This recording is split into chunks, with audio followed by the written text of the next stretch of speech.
ఇప్పుడు చూడు ఎంత అందంగా ఉన్నావో. నీ ముందు విమానం కూడా దిగదుడిపే.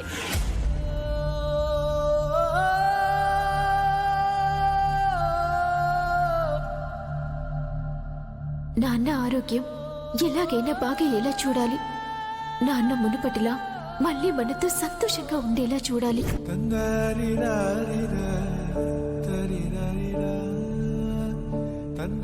అమ్మా ధరణి, ఇంత పొద్దున ఎక్కడికి వెళ్తున్నావు అమ్మా?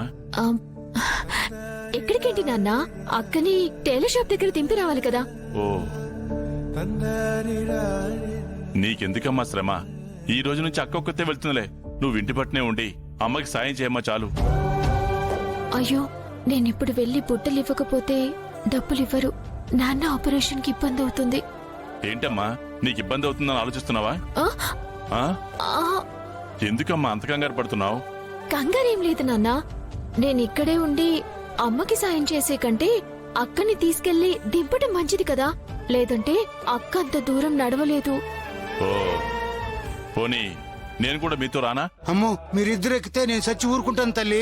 లేదులేరా, నేను చెప్తాను కదా. నాన్న, డాక్టర్ గారు ఏం చెప్పారు? నిన్ను కాలు బయట పెట్టొద్దని చెప్పారు కదా.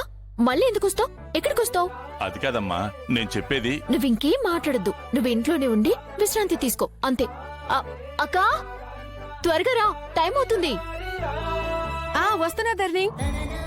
అమ్మా వెళ్ళొస్తా. నాన్న వెళ్ళొస్తాను. వెళ్ళరా. ఏ వాణి, ఇదిగో బాక్స్ తీసుకో. మర్చిపోకుండా తిను. ధరణి, నువ్వు త్వరగా ఇంటికి రావాలి.